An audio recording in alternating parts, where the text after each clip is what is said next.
ಡಿಎಚ್ಒಗೆ ಕಾಂಗ್ರೆಸ್ ಮುಖಂಡ ತರಾಟೆಗೆ ತೆಗೆದುಕೊಂಡಿರುವಂತಹ ಘಟನೆ ನಡೆದಿದೆ. ಎಸ್, ಡಿಎಚ್ಒ ಈಶ್ವರ್ ಗಡಾದ್ಗೆ ಅನಂತ್ ಬ್ಯಾಕ್ಹೋಡ ತರಾಟೆಗೆ ತೆಗೆದುಕೊಂಡಿದ್ದಾರೆ. ಅನಂತ್ ಬ್ಯಾಕ್ಹೋಡ ಕಾಂಗ್ರೆಸ್ ಮುಖಂಡರು ತಮ್ಮ ಎನ್ಜಿಒಗೆ ಮಾನ್ಯತೆ ಕೊಡದ ಹಿನ್ನೆಲೆಯಲ್ಲಿ ತರಾಟೆಗೆ ತೆಗೆದುಕೊಂಡಿದ್ದಾರೆ.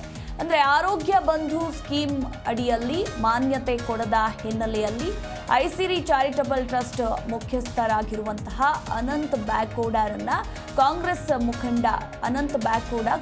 ಮುಖಂಡ ಈಶ್ವರ್ ಗಡಾದ್ಗೆ ತರಾಟೆಗೆ ತೆಗೆದುಕೊಂಡಿರುವಂತಹ ಘಟನೆ ನಡೆದಿದೆ. ಎನ್ಜಿಒ ಎಲ್ಲ ಮಾನ್ಯತೆ ಹೊಂದಿದ್ರೂ ಕೂಡ ಪರಿಗಣಿಸದೆ ಉಡಾಫೆ ಮಾಡಿರೋದು ಇಲ್ಲಿ ಗಮನಕ್ಕೆ ಬಂದಿದೆ.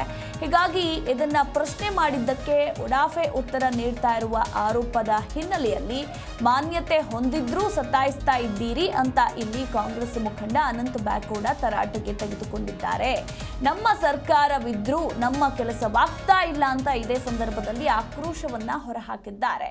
ಆಕ್ರೋಶ ಹೊರಹಾಕಿದ ಕೈ ಮುಖಂಡ ಅನಂತ್ ಬ್ಯಾಕ್ಹೋಡ ಇನ್ನು ಉತ್ತರ ನೀಡಿದ ನಂತರ ಸ್ಥಳದಿಂದ ಡಿಎಚ್ಒ ಗಡಾದ್ ಅಲ್ಲಿಂದ ಕಾಲ್ಕೆತ್ತಿದ್ದಾರೆ. ನಮ್ಮ ಫೈಲ್ಗಳನ್ನು ಸರಿಯಾಗಿ ಪರಿಶೀಲನೆ ಮಾಡದೆ ಕೇವಲ ಸಬೂಬನ್ನ ಹೇಳ್ತಿದ್ದೀರಿ ಅಂತ ಇಲ್ಲಿ ಕೈ ಮುಖಂಡರು ಸಖತ್ ಕ್ಲಾಸ್ ತೆಗೆದುಕೊಂಡಿರುವಂತಹ ಘಟನೆ ನಡೆದಿದೆ.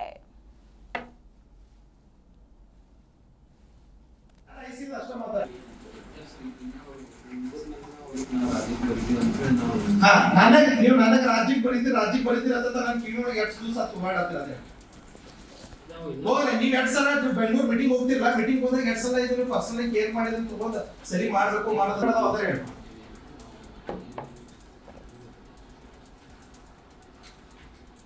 ಒಬ್ಬ ಸಾಮಾನ್ಯರಾಗಿ ನಾವು ಬಂದ ನಮ್ಮಂತವ್ರಿಗೆ ಈ ಪರಿಸ್ಥಿತಿ ಸಾಮಾನ್ಯ ಪರಿಸ್ಥಿತಿ ಏನಾಗಿದೆ ಈಗ ಅದು ನನಗೆ 2 ವರ್ಷ ಏನ್ ಮಾಡತ್ತೀರಿ ನೀವು? ನಿಮ್ಮ ಅಧಿಕಾರದಿದ್ದೀರಿ, ಏನ್ ಮಾಡತ್ತೀರಿ ಹೇಳಿ? ಸೀಟ್ ಬರೋದಲ್ಲ. ನೀವ್ 2 ವರ್ಷ ಏನ್ ಇಂಪ್ರೂವ್ ಕೊಟ್ಟಿರಿ? ನಿಮ್ಮ ಕಡೆ ಅಧಿಕಾರದ ಏನ್ ಕೆಲಸ ಮಾಡ್ತೀರಿ ಹೇಳಿ? ನಾವು ತಪ್ಪಾಗಿ ಭಾಳ ಕೆಲಸ ಮಾಡ್ತಾರ. ಸ್ವತಃ ನಿಮ್ಮ ಆ PSಗಳ ಮೇಲೆ ಸ್ಟೇಟ್ ಗೌರ್ಮೆಂಟ್ ಇಂದ ಡೈರೆಕ್ಟ್ ತರಿಸಿ ಇನ್ಕ್ವೈರಿ ಕೂಡ ನೇಮಿಸಿದ್ರು. ಇನ್ಕ್ವೈರಿ ಕೂಡ ಆಯ್ತು. ಅವಾಗ ಅದಕ್ಕೆ ರಿಪೋರ್ಟ್ ಅದ ನಿಮ್ ಕಡೆ. ನೀವು ಅದಾದ್ಮೇಲೆ ಹೋಗಿದ್ದೀರಾ ಸರ್? ಅಲ್ಲಿ ಸಾರ್ವಜನಿಕರಿಗೆ ಆ ವ್ಯವಸ್ಥೆ ಪೂರೈಸಕ್ತಿರ ಸಂಪೂರ್ಣವಾಗಿ ಅಷ್ಟು ಡಾಕ್ಟರ್ಸ್ ಕರೆಕ್ಟ್ ಅದಾರ ನೋಡಿದ್ದೀರಾ? ಅಲ್ಲಿ ವ್ಯವಸ್ಥೆ ಕರೆಕ್ಟ್ ಐತೆ ನೋಡಿದ್ದೀರಾ? ಅಲ್ಲಿ ಪೇಮೆಂಟ್ ಆಗಲಿ ಸರ್ ಏನಿಲ್ಲ. ಇನ್ನು ಅವ್ರು ಏನನ್ನತ್ತಾರೋ ನಾ ಮಾಡ್ತೀನಿ ನೀವೇ ಹೇಳ್ರಿ. ನಾನು ಯಾಕೆ ಹೇಳ್ಬೇಕು? ಒಬ್ಬ ಸರ್ಕಾರಿ ಅಧಿಕಾರಿಯಾಗಿ ನೀವು ಹೇಳ್ಬೇಕದು. ಸರ್ಕಾರದ ವ್ಯವಸ್ಥೆಯಲ್ಲಿ ವ್ಯಾಪ್ತಿಯಲ್ಲಿ ಏನು ಮಾಡತ್ತೀರಿ ಕೆಲಸ ಅನ್ನೋದು ನೀವು ಹೇಳ್ಬೇಕು. ನಿಮ್ಮ ವ್ಯವಸ್ಥೆ ವ್ಯಾಪ್ತಿ ಸರಿಯಾಗಿಲ್ಲ ಅಂತ ಇವತ್ತು ನಾವು ನಿಮ್ಮ ಆಫೀಸಿಗೆ ಬಂದು ನಾವು ಕೇಳ್ಕೊತೀನಿ ನಿಂತೀವಿ. ಒಬ್ಬ ಸಾಮಾನ್ಯರ ಜೊತೆ ಬಂದು ಇವತ್ತು ಅವ್ರು ಕೇಳಕ್ಕೆ ಬಂದರೂ ಕೂಡ ಅವ್ರಿಗೆ ಈಗಾಗಲೇ ಕಳೆದ 2 ವರ್ಷದಿಂದ ನಮ್ಮನ್ನು ಈ ರೀತಿ ಅಲದಾಡಿಸುವಂಥ ವ್ಯವಸ್ಥೆ ಕೂಡ ಮಾಡ್ಕೊತ ಬಂದಿದ್ದಾರೆ. ಇವ್ರಿಗೆ ಯಾರು ಹೇಳೋರಿಲ್ಲ ಕೇಳೋರಿಲ್ಲ. ಅದಕ್ಕಾಗಿ ಈ ರೀತಿ ಪರಿಸ್ಥಿತಿ ಆಗಿತ್ತು. ಸರ್ ತಾವು ಯಾವ NGOದಿಂದ ಅಪ್ಲಿಕೇಶನ್ ಕೊಟ್ಟಿರ್ತಾರೆ? ನಾವು ಐಸಿರಿ ಪಬ್ಲಿಕ್ ಚಾರಿಟಬಲ್ ಟ್ರಸ್ಟ್ ವತಿಯಿಂದ ಅವ್ರಿಗೆ ನಾವು ಕೇಳಿದ್ವಿ. ನಮ್ಮ NGOದಿಂದ ಅವ್ರಿಗೆ ಕೇಳಿದ್ವಿ. ನಮ್ಮ NGOದ ಪತ್ರಗಳನ್ನು ಕೂಡ ಅವ್ರ ಕಡೆ ಅದಾವ, ನಾವು ಮಾಡಿಕೊಡ್ತೇವೆ ಅಂತ ಹೇಳ್ತಾರೆ. ಮತ್ತು ಇನ್ನೊಂದು ಕಡೆ ಈಗ ಮುಗಿದಂತೆ ಈ ಕುರಿತು ಇನ್ನೂ ಹೆಚ್ಚಿನ ಮಾಹಿತಿಯನ್ನ ಕೊಡ್ತಾರೆ ನಮ್ಮ ಪ್ರತಿನಿಧಿ ಶ್ರೀಧರ್. ಇಲ್ಲಿ ಡಿಎಚ್ಒ ಈಶ್ವರ್ ಗಡಾದ್ ಅವರನ್ನ ಅನಂತ್ ಬ್ಯಾಕ್ಹೋಡ ಕಾಂಗ್ರೆಸ್ ಮುಖಂಡರು ತರಾಟೆಗೆ ತೆಗೆದುಕೊಂಡಿರುವಂತಹ ಘಟನೆ ನಡೆದಿದೆ. ಅಂದ್ರೆ ಯಾವ ವಿಚಾರಕ್ಕೆ ಸಂಬಂಧಪಟ್ಟಂತೆ ಇಲ್ಲಿ ಡಿಎಚ್ಒ ಏನ್ ಹೇಳಿದ್ರು, ಅವರು ಯಾವ ರೀತಿ ಉಡಾಫೆ ಉತ್ತರವನ್ನ ಕೊಟ್ರು ಅಂತ? ಖಂಡಿತವಾಗಿ ಮಧುಮಾಲ ಏನಂತಂದ್ರೆ ಬೆಳಗಾವಿಯ ಏನೋ ಒಂದು ಆರೋಗ್ಯ ಇಲಾಖೆ ಅಧಿಕಾರಿಗಳು ಏನಂತಂದ್ರೆ ಅವ್ರು ನೋಡ್ತಿದ್ದಂಗೆ ಏನಂತಂದ್ರೆ ಈ ಘಾಟಿ ನೆನಪಿಗೆ ಬರುತ್ತೆ ಅಂತ ಹೇಳ್ಬೋದು. ಯಾಕಂತಂದ್ರೆ ಒಂದು ದೇವರು ವರ ಕೊಟ್ಟರೆ ಒಂದು ಪೂಜಾರಿ ವರ ಕೊಡ್ಲಿಲ್ಲ ಎಂಬ ಗಾದೆಯನ್ನ ಫಸ್ಟ್ ನೆನಪು ಮಾಡಿಕೊಳ್ಳಬೇಕಾಗುತ್ತೆ ಅಂತ ಹೇಳ್ಬೋದು. ಯಾಕಂದ್ರೆ ಏನೋ ಕಳೆದ 2 ವರ್ಷಗಳ ಹಿಂದೆ ಒಂದು ಫೈಲನ್ನ ಕೊಟ್ಟಿರ್ತಾರೆ ಒಂದು DHO ಕಚೇರಿಗೆ. ಆನಂತರ ಏನೋ ಒಂದು ಆರೋಗ್ಯ ಬಂಧು ಸ್ಕೀಮ್ ಅಡಿಯಲ್ಲಿ ಏನಂತಂದ್ರೆ ಒಂದು NGO ಫೈಲನ್ನ ಒಂದು ಮೂವ್ಮೆಂಟ್ ಮಾಡಲು ಏನಂತಂದ್ರೆ ಒಂದು DHO ಕಚೇರಿಗೆ ಕಾಂಗ್ರೆಸ್ ಮುಖಂಡರು ಕೊಟ್ಟಿರ್ತಾರೆ.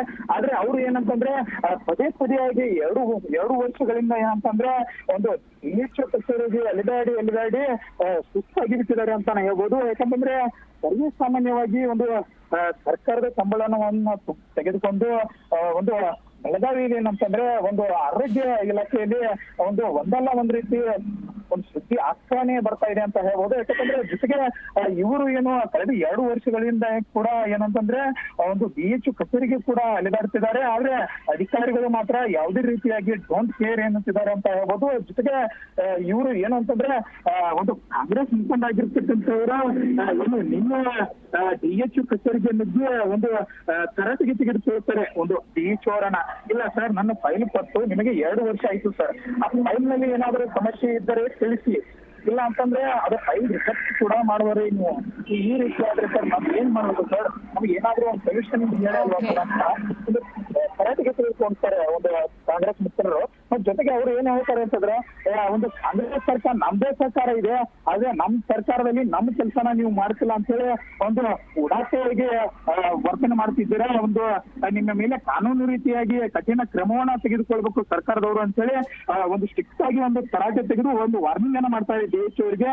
ನಂತರ ಏನು ಅಂತಂದ್ರೆ ಒಂದು ಜಿ ನ್ಯೂಸ್ ಕ್ಯಾಮ್ರಾಗನ್ನು ನೋಡ್ತಿದ್ದಂಗೆ ಅವರು ಏನಂತಂದ್ರೆ DHU ಅವರು ಗಡವಾದ ಏನಂತಂದ್ರೆ ಒಂದು ಅವ್ರಿಗೆ ಒಂದು ನಾವು ಏನ್ ಕ್ಯಾಮ್ರಾನ ಆನ್ ಮಾಡಿ ಕೂಡಲೇ ಏನಂತಂದ್ರೆ ಅವ್ರ ಬೈಕ್ ತಗೊಳ್ಳಲು ಮುಂದಾಗ್ತೀವಿ. ಆ ಸಂದರ್ಭದಲ್ಲಿ ಏನಂತಂದ್ರೆ ಅವ್ರ ಸರಾಸರಿ ಏನಂತಂದ್ರೆ ಕ್ಯಾಮ್ರಾ ನೋಡ್ತಿದ್ದಂಗೆ ಒಂದು ಓಡೋಡಿ ಒಂದು ಬಿರಿ ಓಡಿ ಒಂದು ವಾಹನವನ್ನು ಹಚ್ಚಿ ಬೇಗನೆ ಓಡಿ ಹೋಗ್ತಾರ ಅಂತ ಹೇಳ್ಬೋದು ಮಧುಮಲ.